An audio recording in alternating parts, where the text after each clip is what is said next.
My Bloody Valentine. It begins in a mine and they are looking for some jewels. Looks like they find some. They have some fun and cut to the title.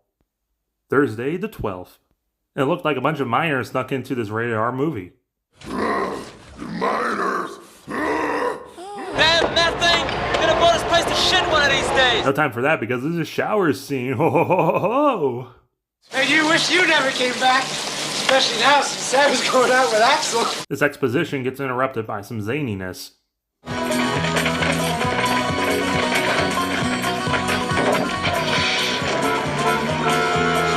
Welcome to Valentine Bluff, the little town with a big heart.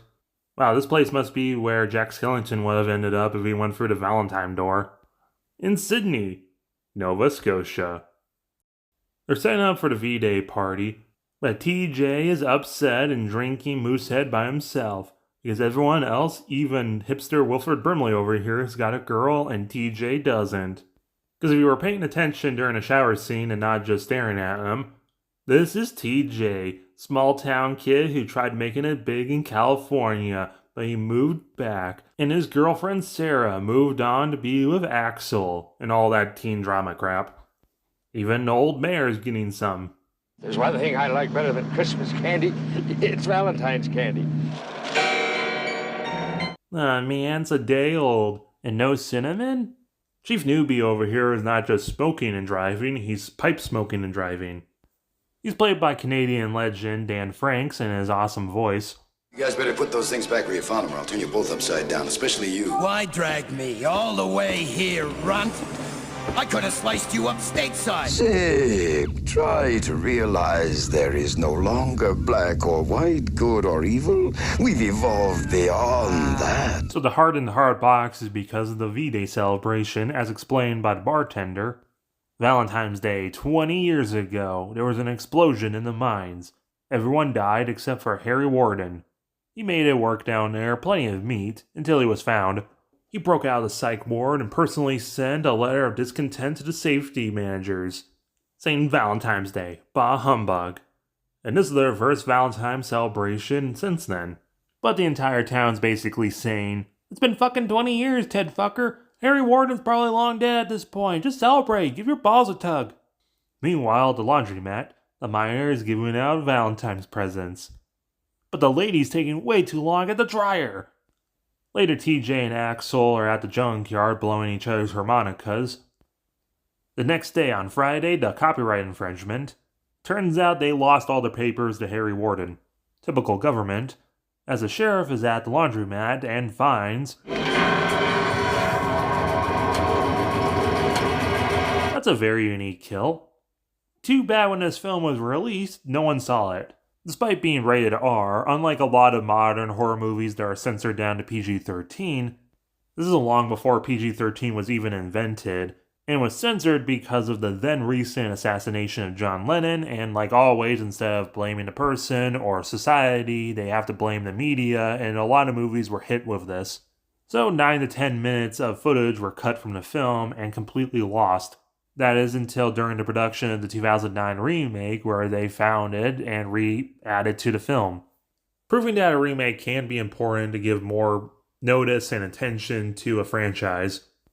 But because the uncensored version wasn't as stored as well as the full film, it is discolored and it's a little grainier and obvious when you see it. But either way, the sheriff doesn't want to call in the National Mounties because, well, that would just cause panic, and this is Jaws apparently. Some more shenanigans with TJ and Axel fighting over Sarah. So TJ just tosses Sarah into his car and they go out Dawson's Creeking. Look at that big ass cop flashlight.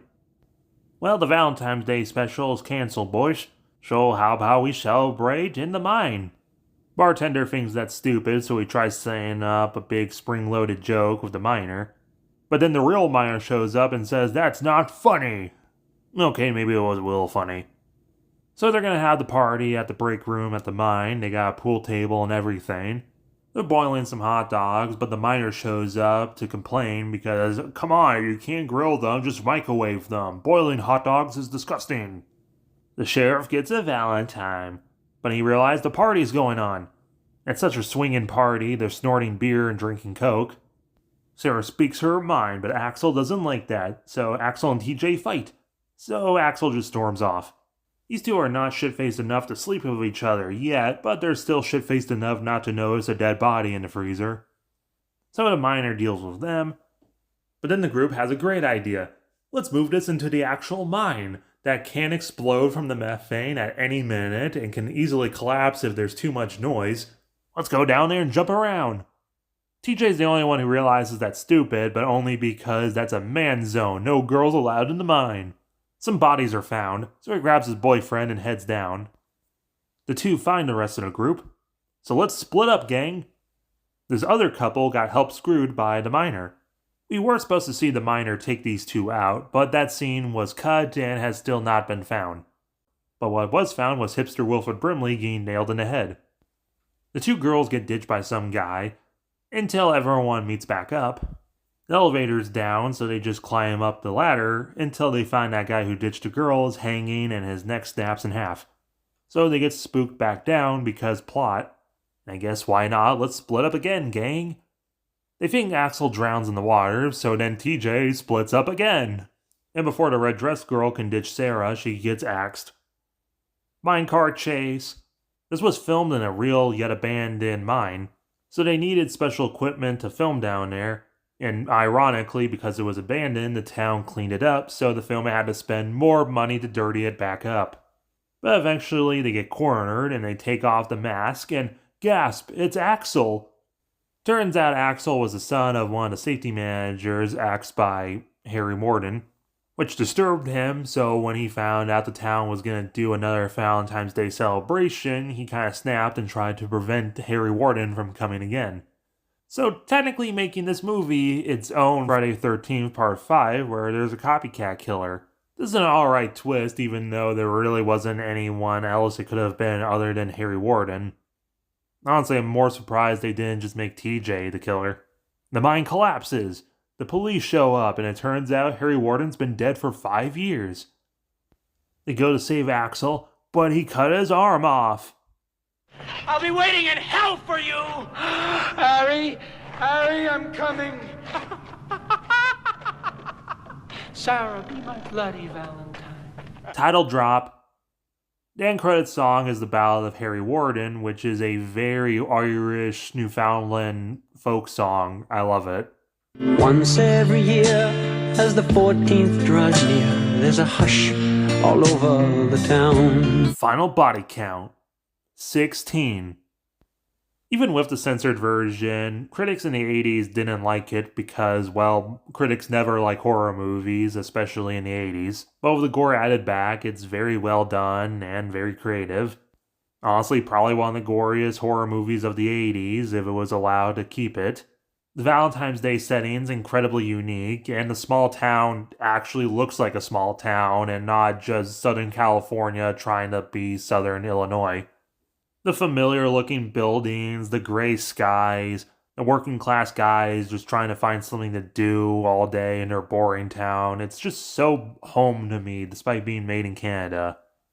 The sequel ability was kind of ruined by itself because Axel being the killer was revealed a little too early.